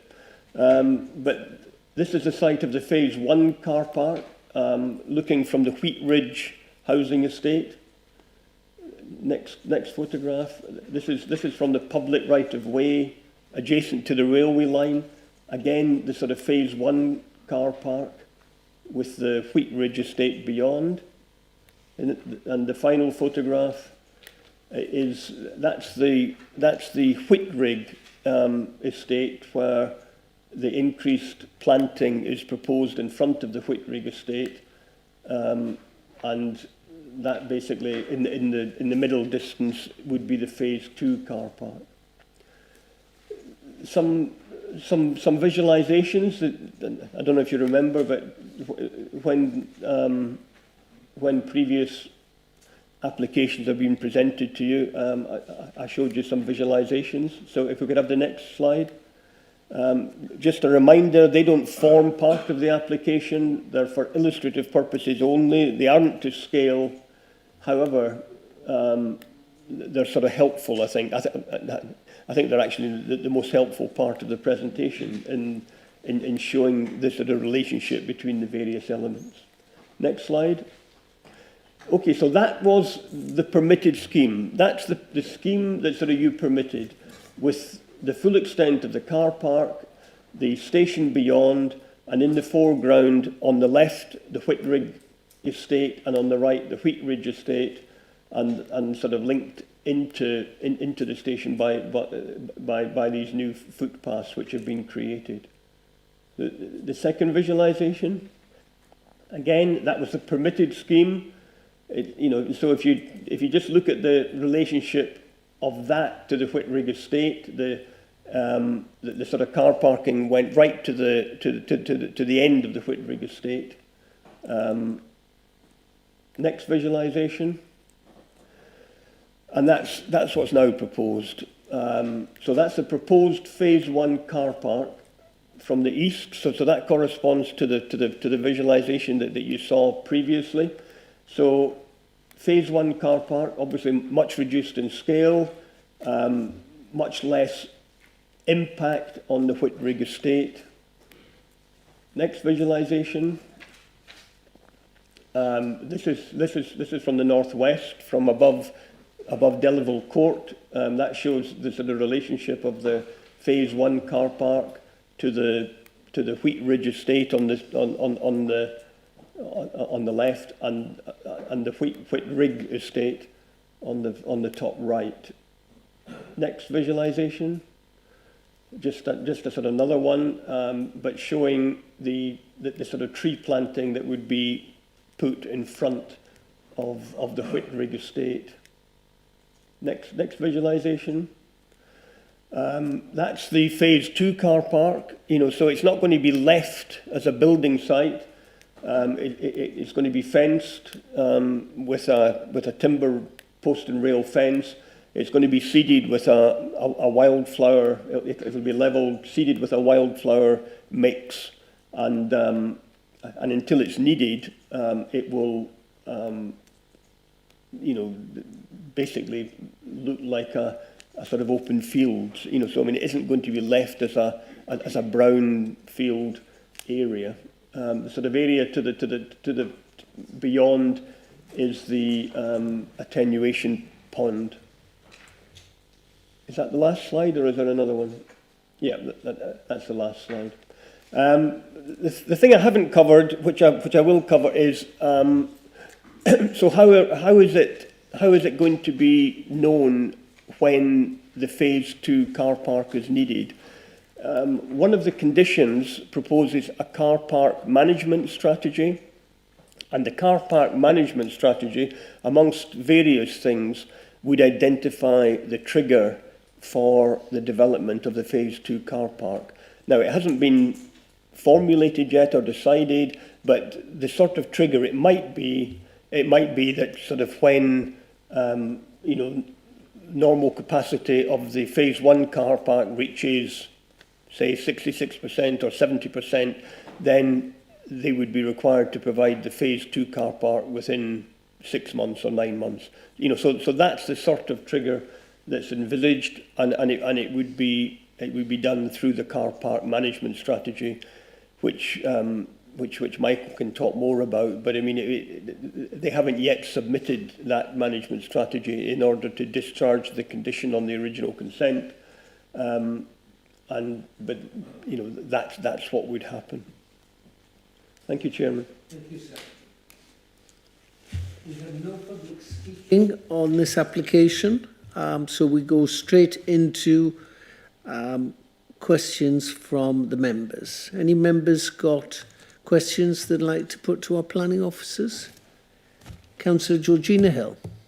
Thank you. It was just around, I remember when this came up before, and Rob, I remember you particularly talking about, in the interest of the environment, we don't want to necessarily be promoting too many extra car parking, but you said being by railway stations, obviously encouraging people to use the train instead of the car. So I was just interested in the reduction of the car parking spaces and saying it's the lower end of demand. Is demand being calculated on normal patterns, if that makes sense? Because I know the idea was the supply of car parks would stimulate demand, change habits, so people would drive there and park. So just to get a feel for the demand. Yeah, I can't come in this one, Gord. I think that's a good question. And what sort of like there's a profile been predicted of uptake in the car park, which as Gordon said will be an increase initially from obvious zero base, and then a longer term increase. And when we first looked at this, in an idealised world, you know, and a simplest of delivery world, you would say, okay, what's the maximum that's going to be needed for? Let's just go and build it. What this application is saying, actually, because there's triggers in there for when the phase 2 will be built, is it's going to be a phased construction. Your point is would the phased construction dissuade use? Because it will be a smaller car park to begin with. So are you saying is the forecasting based on there being a large car park there? Yes, and is it the it's is it the business about being at the lower end of demand? Is that just at the first phase? Yeah, and that's what I thought you were coming at. So I can answer this question: is that the forecasting looks at how the rail station should increase. It's not been predicated on any availability of parking. It's the parking's been designed around the predicted levels, if that makes sense, not the other way around. And the important bit here, just to emphasise what the officer said, is that we are not just reducing the car parking. This is a phased implementation of the car parking, and the trigger, which is embedded in this through the management plan, will increase the car parking space at the time it's needed, not an arbitrarily fixed date.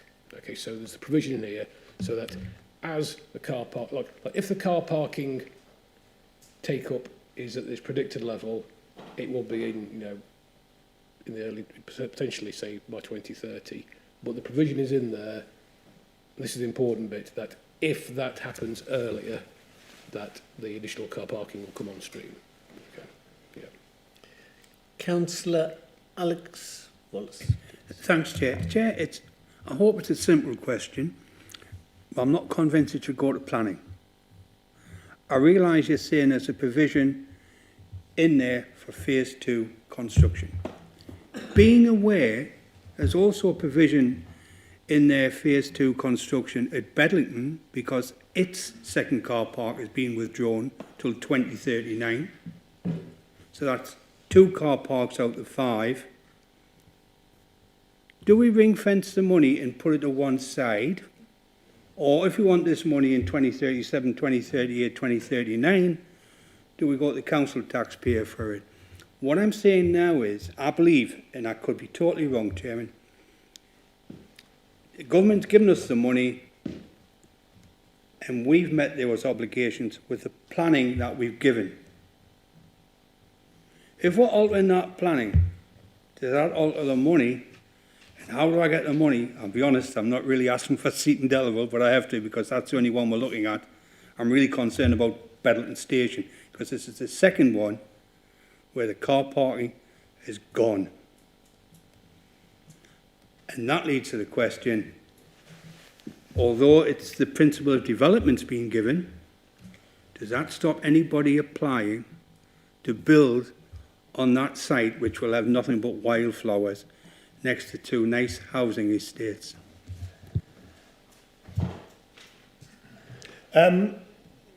Right.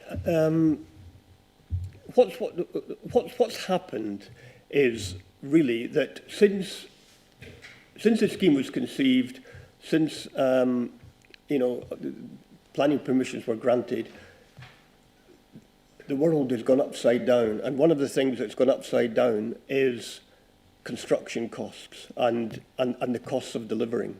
So, and it's nothing to do with planning, but one arm of the county council has been in extensive discussions with government, with the Department of Transport, in order to secure the funding for this scheme.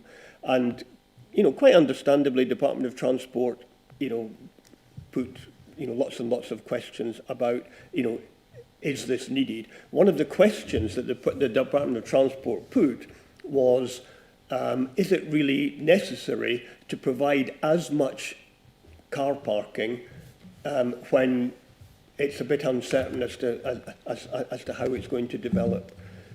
So one of the things that the project team did in order to try and cut some of the costs was to look at the car parking provision. But it's absolutely clear that, and there's going to be 4 applications. So there's this one for Seaton Delaval. There's also an application in for Newsham to phase the car park provision. There's an application in for Bebbside to phase the car parking provision. And if you remember, these were all 3 large car parks over 250 spaces. All 3 of these are similar to, or the other 2 are very similar to Seaton Delaval, and it's going to be phased in the same way. Bedlington is slightly different. Bedlington, the car parking provision was always less, and the car parking provision was proposed in 2 areas. One was for a car park adjacent to the station at Park Terrace, and the other one was a separate car park at Liddell Street. The likely proposal there, because there isn't yet a planning application, the likely proposal there is that they're going to defer developing the Liddell Street car parking, but the project team is in discussions with the Estates Department of the County Council about retaining that development because it might be needed. So in each case, the scheme is the same in relation to there is still going to be a very similar amount of car parking potentially needed, and land is going to be reserved for it. So it's going to be quite clear that planning permission is being granted here for not just for a phase 1, it's also being granted for a phase 2, and all the conditions refer to that. So there is, you actually shouldn't be concerned about there not being sufficient land available in future for any car parking that the Northumberland Line scheme requires. That land is going to be safeguarded for use by the Northumberland Line scheme. Okay. Yep, thank you. Councillor Ball. Thanks, Chair. So I remember not as far back as 1976, but the actual original planning application for this, And I can remember we discussed at length about phasing car parking and the actual need for this number of car parking spaces. And it was argued about the modelling and everything else that we needed this many. So if we're dropping down to 156 in phase 1, actually, what's the modelling say about the knock-on effect to them two housing estates? Because if them 156 places are full, they are going to be parking in them two housing estates, and it's guaranteed. Do we have any timescales on when phase 2 will actually come into implementation? Because I also do worry that instead of having one construction phase, we are adding a second construction phase and disruption to the local neighbourhood and local roads as well. Thanks, Chair. Can I just cut straight to this one? I think that's the most pertinent question today. What we are basically saying, the question is, to put to members, is originally there was permission granted for X number of car parking spaces, and this application is to only initially build a smaller number. The safeguard here, and it's tied to the management plan and operation of the car park, is that when it reaches a certain trigger point, and that can be if there's a regular pattern, say, of full occupancy and overfull parking, even very early, that will trigger the construction of the next phase. The next phase doesn't require a further planning permission. It's got it. The big safeguard is, do we have, as you say, the ability to either accelerate or de-accelerate the delivery of additional car parking should the need arise, and we do. And just to be absolutely clear, that can be through a year on year where we're saying, well, actually in 4 years we're going to need a new one at this rate, could be a trigger. Or if there's a sudden increase where something changes, say there's a very large economic development on the other end of the trade line where lots of people are moving there for jobs, and we see a sudden spike, then we can react to that as well. That'll be how we word the trigger. So I would say that the safeguard is in place, but it's absolutely, that is the key question that we are here today to ask. That are we happy with that approach? Thank you.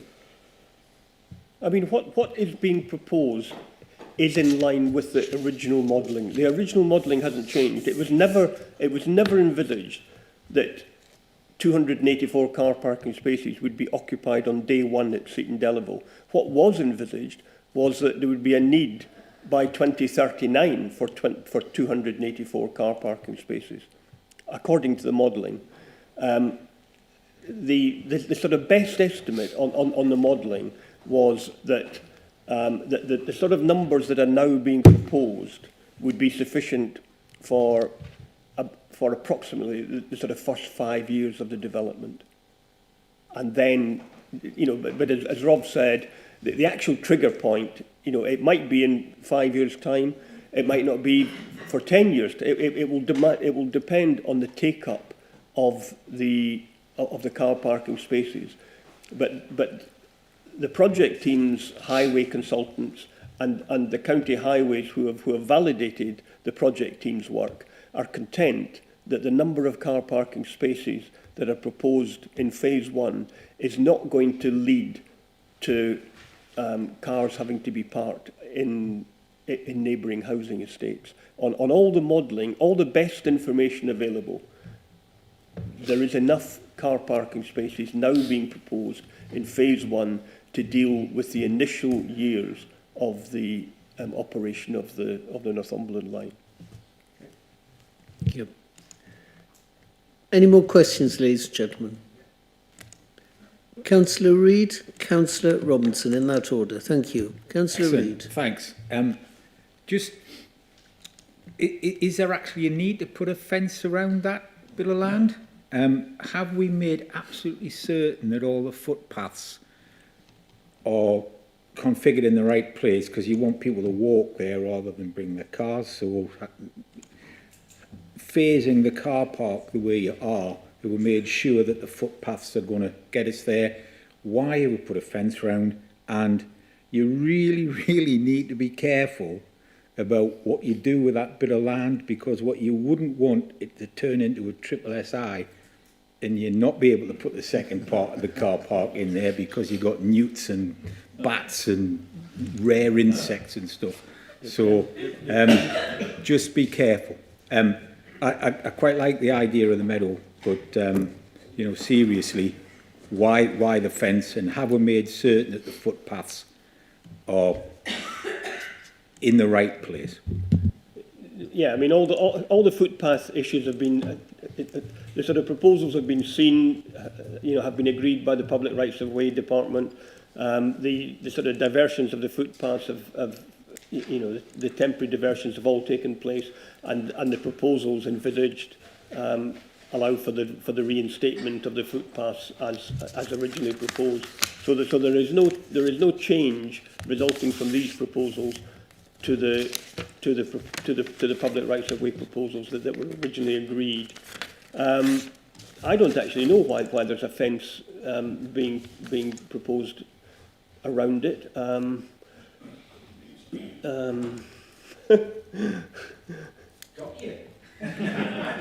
It's something. Well, yeah. I mean, I suppose that well, no, I don't. I mean, it's going to be seeded with a wildflower mix. I mean, it's not going to overnight turn into a site of special scientific interest. I mean, a post and rail fence, for example, isn't going to prevent kids going on there and playing football. But I don't. Well, I don't actually know the sort of reason for. Well, Gordon, I am delighted after all these years I've managed to stump you with something. But if we're looking to save money, which all this is part of it is, I mean, let's not put the fence around it unless there's somebody got a good idea. And if you're worried about caravans and stuff, just dig a trench and just so vehicles can't get on it. But I can't, because maintaining a fence that big over 20 years is just going to be a complete pain. And the other thing is, who's going to be responsible for looking after it? Is it going to be the rail company, or is it going to be us? Right. Well, the situation on that is that I don't think that it's 100% concluded who is likely to be responsible, who will be likely to be responsible for the Phase 2 land. I mean, it looks like it looks like the car park is going to be the responsibility of the rail company. I think the expectation of the project team is that it is likely that the maintenance of the Phase 2 land will be the County Council's responsibility until it is actually developed as a car park. Councillor Robinson. Thank you, Chair. Just a couple of questions going. I mean, when it came up originally, I did ask about the water table, and it was one of my questions at the time, and we were assured that everything was hunky-dory, and the little special things you've got in the car park were going to be suitable for that. So now all of a sudden it seems to be a problem. But I want to ask you, what's a value engineering exercise? I can interpret that my own way, which may be not conducive to the way you want it presented.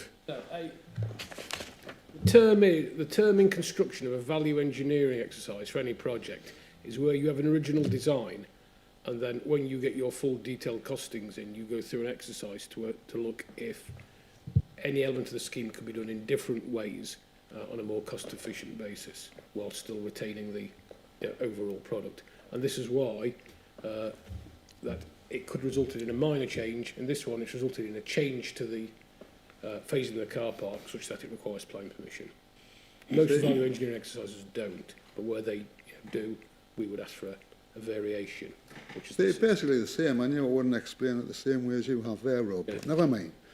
What I would ask you, Gordon, the screening, it looks great. We're residents, it seems we've worked with them extensively to come up with the tree screening and whatnot. They wanted more trees in, we've agreed them.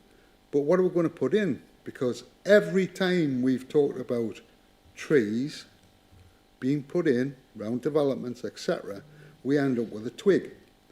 And 9 times out of 10, they don't take.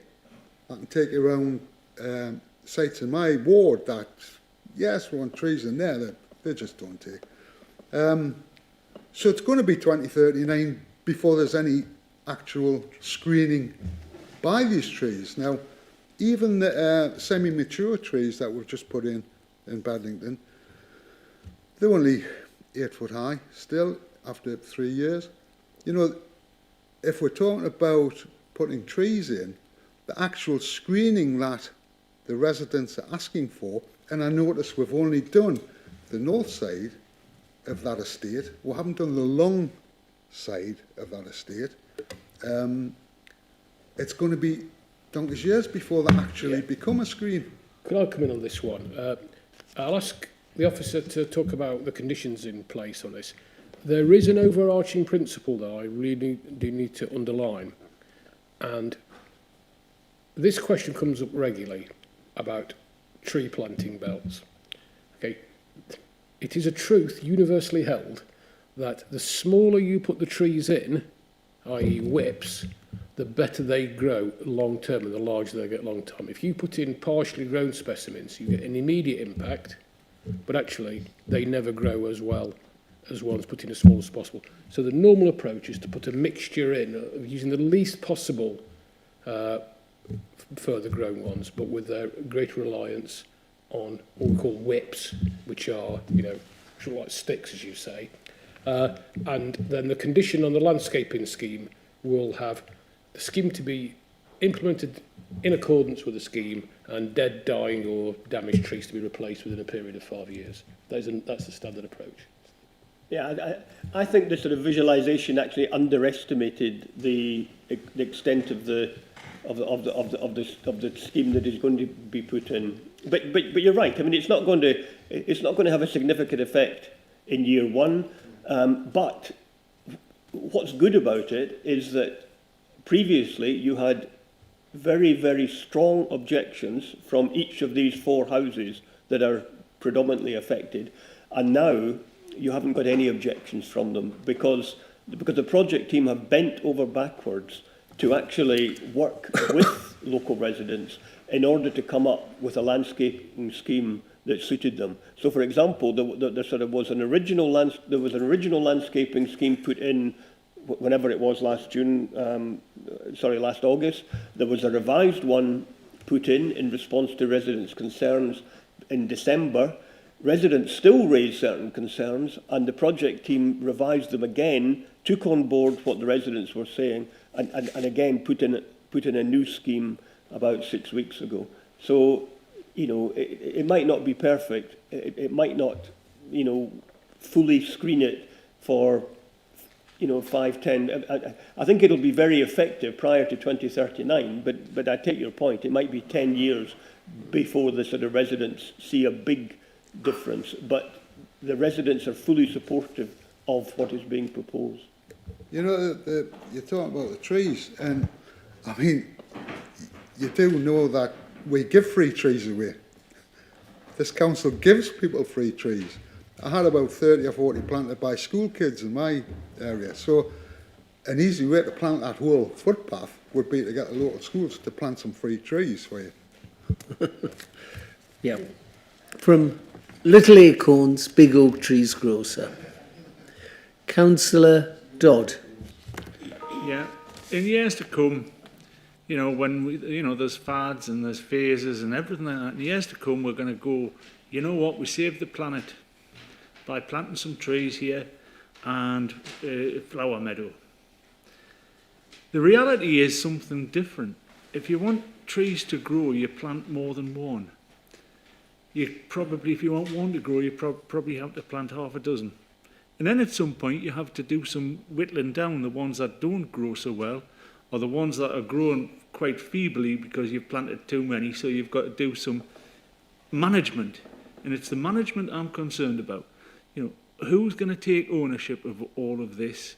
And a wildflower meadow sounds wonderful. Come to my farm and I'll show you all the different plants that are growing. It's a wonderful year for buttercups. Every grass field now, if it's grazed, is full of buttercups. That's got to be a kind of a good thing. But let's not be taken in by the myth.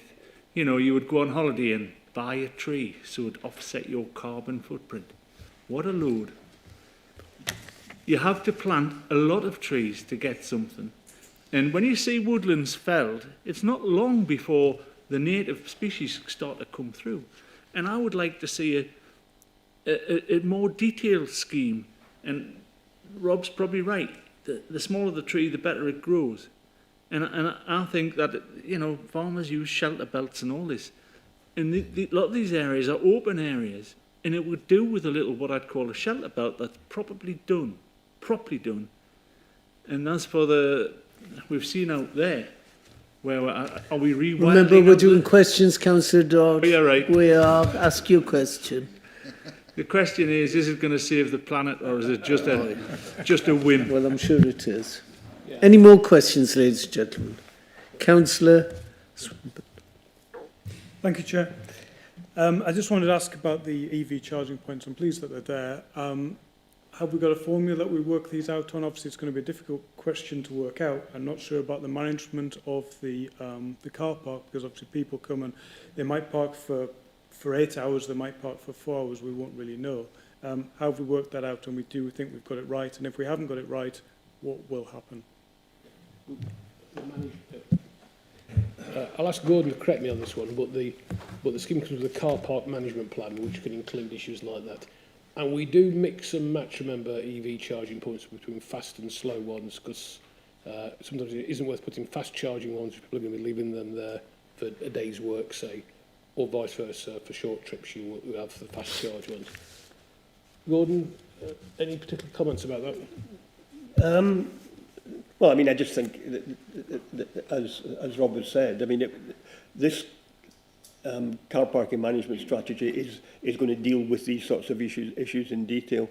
I think that the sort of modelling, the traffic modelling that has been done in terms of predicting spaces takes account of a whole variety of factors. It takes account of catchment areas. It takes account of existing patterns of use, but it also takes account of, or it makes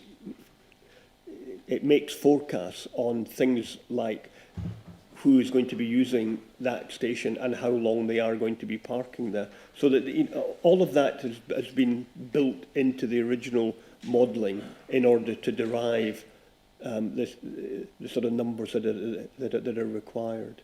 I mean, obviously, what is going to happen is that when the line opens and the car park opens, there is going to be monitoring taking place on sort of usage, and there's going to be very, very detailed information, because it's, I mean, it's, you know, in terms of information gleaned about how that car park is used. So the Northern Rail, who are likely to be looking after it, are going to be in charge of having much more better information, obviously, once we get to sort of, you know, the actual line opening and the car park being sort of operated. And all of that will this car parking management strategy is a live document. All that will be fed into that in order to assess when the second phase of the car park is required. And the sort of second phase of the car park, you know, isn't going to be as extensive a construction job as is taking place at the original stations. You know, so we aren't talking about a sort of year to construct a second phase of car park. It's anticipated that it will be a much shorter construction period. Thank you. Any more questions, ladies and gentlemen? No? Could I have a recommendation? Recommendation from Gary Rayner-Thompson? Thank you, Chair. Move approval of the application. Obviously, ground conditions have changed, which dictate what we can build there. The modelling says it's acceptable. There's been no objection from the parish council or any of the local residents. In come 2036, we may find that everyone's getting the bus instead, and plans may change again, and then we can build a shop. I'll have a bus pass there, and then we could build a nice shop or a pub or something on there for the people who use the train. But until that point, if that does happen, they'll have to come back. The area is protected. They would have to come back for another planning application. So we're satisfied in that respect. So it's relatively straightforward. Let's get the project over the line. Thank you. Is that seconded? Seconded by Councillor Dodd. Thank you. Councillor Thorne, can I just make, sorry, there was an update. I should have updated right at the beginning. There was an addendum report changing one of the conditions. What you will have noticed is a number of the conditions are now phased, in that there is a condition, for example, relating to landscaping in relation to phase 1, and a second condition relating to landscaping in phase 2. What I didn't do in the report that was sent out, I didn't do that for condition 8. So the addendum report deletes condition 8 and replaces it by 2 conditions, which basically is condition 8A relating to the phase 1 car park, and phase 8B relating to the phase 2 car park. Sorry, I sort of should have mentioned that earlier. No, that's fine. Good. So just for clarification, it is a proposal to grant subject to conditions as per the addendum report and the original report. It is. Any debate, ladies and gentlemen? Councillor Reid. Yeah, I was hoping that the mover might accept an amendment. Well, you know. That we look at the boundary treatment of phase 2, and if the head of planning and the chair determine that there is a better way of constraining the site than building a fence that is just going to be a nuisance from the day that it's erected to the day it falls over. Can I suggest, Councillor Reid, that rather than make that an amendment to the planning application, if we ask our planning consultant, Gordon Halliday, to take that one forward with the developer? Would you do that, Gordon? Asking the very question, is the wooden fence really necessary? In particular, Yes, sorry, Chair, I'm happy to accept that, but is there a better long-term boundary treatment that isn't going to end up costing the council money? Is basically all I'm worried about. If it's going to stand empty for 5 years, that fence isn't going to be there. And it's just going to, you know, we're trying to keep the place nice, we're trying to be modern and accessible, and, you know, so let's think about what we're going to do, and can we try and think about either making ploughing the land up so people can't play football on it, or whatever. That's all I'm worried about, is what's going to happen to that land once it's, you know, once we've put it to wildflowers. You'll take that Yes, forward, I'll take that one back, Chairman. Thank you. Yeah, in that case, I withdraw my remark. But it's found fertile ground, I think. It's been pursued, Councillor Reid, so tick the box. Any further debate, ladies and gentlemen? No? Everyone happy? Yes, Councillor Hutchinson. Oh, well, we're not quite there yet. All those in favour of the recommendation?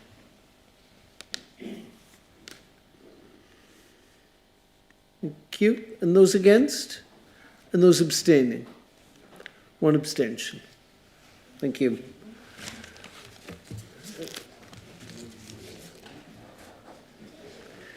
And the final application this afternoon relates to Haltonley Farm, Brampton, Northumberland. This was where there was an open cast site, I believe. We're looking at a Verico again, variation of condition 5 relating to the restoration, to allow the restoration of the site to be completed. David Lowe. Thank you, Chair. A bit of a good news story, this one, actually. It doesn't involve any trains. So, members may recall that they heard this application originally on the 7th of September 2021. Now, at that time, members endorsed the positive officer recommendation of approval, subject to conditions and a Section 106 agreement. Now, this report advises that since members took that original decision, the local plan, the Northumberland local plan, has been adopted, And so it's incumbent on officers to bring those items back which have been delayed in issuing the planning decision to advise members of the latest updated position in terms of policy assessment. So if we jump on, I've only got 4 slides, just to refresh members' memory perhaps. So the village of Halton Lee Gate is to the south of that. The red line boundary indicates the site area. It's a former open cast site. The building in the middle of that red line area is no longer there. So if we jump on to the next slide. So this is the restoration plan. You'll see from the photographs, since members originally determined to approve the application rather than leave the site as it was in such poor condition. Apologies, I haven't got any photographs of what the site did look like, but I'm sure you can imagine. The applicant proceeded to restore the site. And I do have some photographs, and I think it's on the next slide. So we can see now essentially what we have is a field. It's a grassy field where once there was an open cast. And if we go into the next photograph, again, this is the watercourse that you might have spied on the site plan is on the right-hand side. Yeah, we have a grassy field, and then the final picture, I believe, there we are. So where there once was a open cast site, we now have a very nice grassy field. We monitor the site, we actively monitor the site. I'm out there, I've been out there twice a year with our minerals monitoring officer, Alex Guy. David Feige, our lead ecologist, actually passes the site on his way to work every time he comes into the office. So it's probably the most monitored site we have. And we visit the site as well, not just with our own ecologist, but last time I was there, we had the RSPB along, because the restoration plan is designed at increasing numbers of birds such as curlew. So we've had the RSPB along as well, all positive stuff. Now the Section 106 agreement has been signed. We do have the community fund that members resolved to pursue. Now that, to be honest, is nothing short of a small miracle, because the operator went into administration, disappeared off the face of the planet. We've been dealing with a company in America. So really positive story actually there. It's a result, I'm very pleased to say. So we have the community fund. It's just waiting for the issuing of the planning decision should members be minded to approve the application under the new terms of the local plan. And then we can start looking at how we distribute said fund.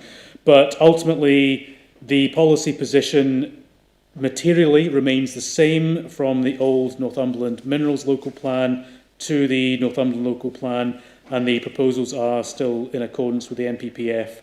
And so the application is recommended again for approval, and we ask members to endorse the officer recommendation. Thank you, Chair.